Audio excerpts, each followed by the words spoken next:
Go. Favorite of the show, Yeah. general manager of the Pittsburgh Penguins, Jim Rutherford, steps down for personal reasons. This Yeah. happened, what, 40 minutes ago? Not even maybe. Let me pull it up here. Yeah, he for personal reasons, as they said. Um, I think LeBron confirmed that it wasn't health reasons, so that's always a good sign.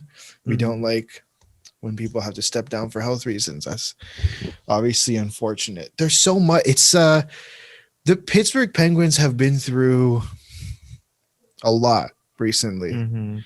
You know, he especially this last off season, he did, or even like let's say February of 2020, just before the trade deadline. We'll start with Jason Zucker, for example. Like from that point on, and then getting beat by the Canadians, and then reworking your team, like kind of recreating your team in a way in the summer, trading for Mike Matheson, etc.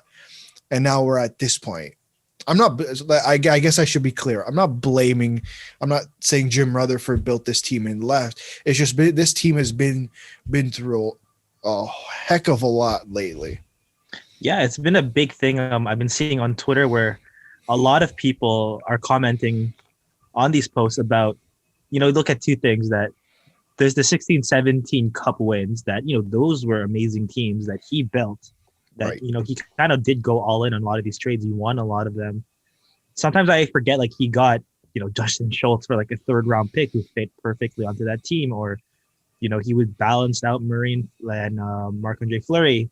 But it's like what you said the last few years has just been okay. Like what are you kind of doing now? You're tinkering a bit too much, and like for me, what I'm gonna remember from this is just the asset management we spoke about. And the two things that really come to mind with me is that Derek Brassard trade, where it didn't really hurt them too much, but it bit a lot into their prospect pool with the draft picks, with Philip Gustafson. And then Brassard was kind of like traded away with draft picks also for Nick Right. Busted and Jared McCann.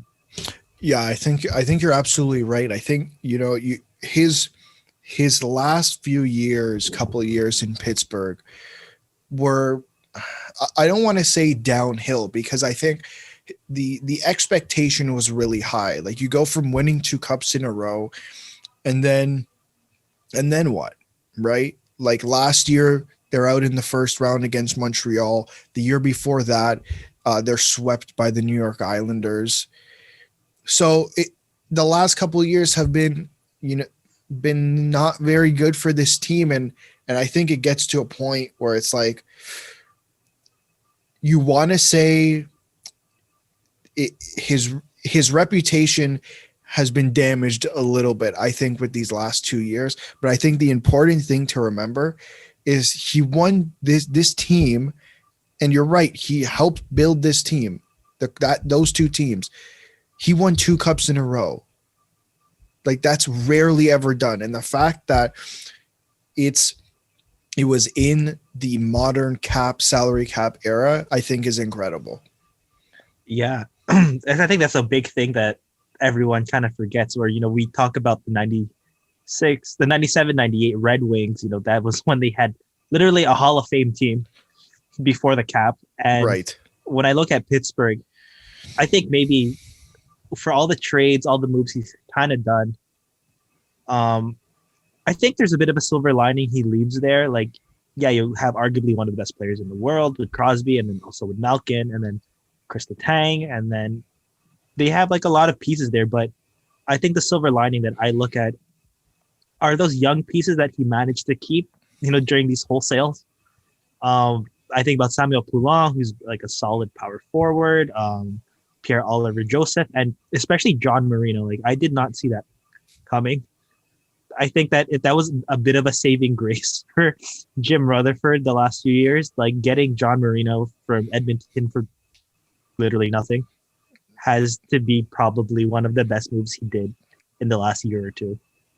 Yeah, I think that's absolutely, my God, absolutely right. But I think the thing with this team now is, what is it going to be like moving forward? Now, obviously, for now, it's going to be assistant GM Patrick Alvin, who I believe is the first Swedish. Is he Swedish? Alvin. I believe he's the first Swedish. Yeah, Swedish Wow. GM. Second European, right after Jarkko Kevalainen. Yeah, and they said they're going to start the search right away. They're going to look internally, which I'm guessing is Patrick Alvin, and also externally. And there's a couple interesting names. And I hate to have to bring these names up, except one of them, Mike Fuda, who obviously is now at Sportsnet. There were rumblings, something about him going to Vancouver. Could he potentially, not as a general manager, I don't think, but could he fit in Pittsburgh? Now we know, because we know he's really good at scouting. Mm-hmm. And what does this team lack? A lot of prospects. Yeah, right. That's a very interesting thing, because I think the way the Pittsburgh Penguins have been set up now is it was a bit of a big hit, because I think for so long we thought about Jim Rutherford and what is his vision for the team, and he's always talked about it before in press conferences about, he wants to see what he can do when you have, Sidney Crosby on your team. And a lot on Twitter has been about, like, where does this go now? And a lot of sports journalists have confirmed that the Penguins are still in a win now situation, but it's still interesting to me that like, if Mike Fuda were to come in, I think that'd be great, because he'd maximize a lot of those later picks that I really think that at this point the Penguins are probably going to have to think about, because you're not going to hit on that first round pick. Well, they don't have a first round pick this year. So in later years, I don't think they're still going to be, at worst, a middle of a pack team. Like, I can't see a team like Pittsburgh wanting to go into a full rebuild knowing they still have Malkin and Crosby. Right. When I think of Pittsburgh, the another team that comes to mind in the way they can do things is, look at what Montreal did. Now, I feel like Montreal was in a little bit of a different situation, because they actually had prospects already kind of there who we kind of had an idea was going to be good. Now, the advantage of bringing someone like Mike Fuda in would be that you're going to get those even you're not necessarily going to have those prospects by the time they're ready. Crosby and Malkin probably won't be necessarily in the league, just because how the Crosby and Malkin are on the back end of their career, and especially with those later round picks like you brought up, that's not going to be something that's going to take a year or two. Like, those guys are probably going to be longer term projects until this team bottoms out. So I think the Penguins have to decide what route they want to go down, because they can go down Montreal's route and say, we're going to retool. And if there's a year to retool, it would have necessarily been this year. You have no fans in the stands. You don't have to worry about attendance and all that. I don't necessarily think that's the route they're going to end up going down. I think they're just going to keep packing on guys. Like, you look at what Rutherford did this summer, trading Hornquist for Matheson. Don't really understand. Bringing in Kasperi Kapanen, bringing in all these guys who are just kind of going to slot into your roster, including Cody Ceci. And what is it? Like, you get and you trade Matt Murray. Like, what is it? What's going on? It looks like a lot of, like, not to say these are bad players per se, but looks like stopgaps in a way that, you try to mitigate what you'd give hypothetically a young player, where these guys are solid vets that they could slot in, they could give you the minutes, but they're not exactly going to elevate you to another level that we've seen previously with this team. Right. There's two name. Well, there's one name. I'm throwing in another name as well, but he was rumored to the Penguins. If this happens, I don't know what to say because I think it wouldn't be very good. Dale Talon.